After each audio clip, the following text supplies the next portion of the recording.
Good day everyone, this is MotherBee. Today, ang ituturo ko po ay ang favorite nating mga Filipino, ang yummy coconut macaroons. So, umpisahan na po natin. Ito'y simpleng-simple lang. Desiccated coconut, 146 grams. All-purpose flour, 85 grams. Salt, 3 grams. Baking powder, 5 grams. Butter, 45 grams. Condensed milk, 330 grams.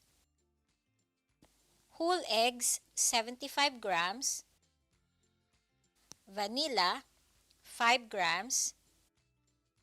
White chocolate, 100 grams. Kunin ang softened butter, ilagay sa bowl, at i-mix panandalian hanggang sa parang malambot na siya at na-mix na. Then, idagdag po ang condensed milk. Gamit ang wire whisk, haluing maigi. Kapag mukhang sumama na po at naging isa na ang softened butter at condensed milk, i-continue i-mix hanggang sa maging smooth ang mixture.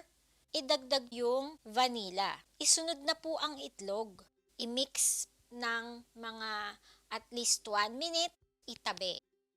Sa isang malinis na bowl, ilagay po ang desiccated coconut. Isunod ang all-purpose flour, baking powder, at salt. Dapat sinasala natin sa salaan yung mga ingredients na yon para matanggal yung buo-buo or any physical contaminant. Ihalong maigi.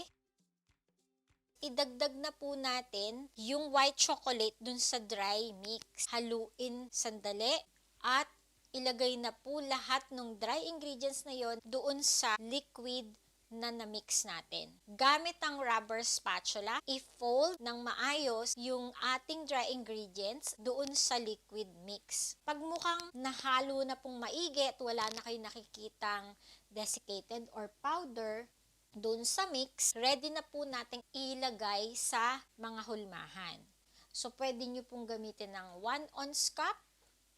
I-measure nyo po hanggang 3/4 full lang. Or pwede rin naman po yung 2 ounces at malalaking pang cupcake molds. I-bake for 20 to 30 minutes. Depende po yan sa ating oven.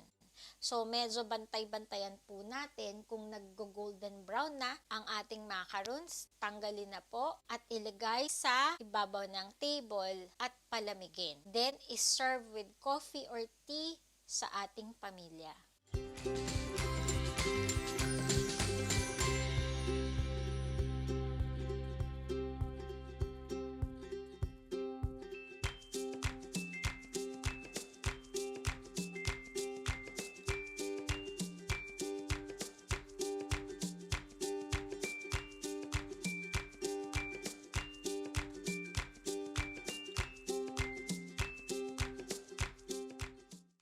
Thank you for watching. Don't forget to like, comment, subscribe to my channel, and follow me in Instagram, Facebook, and Twitter.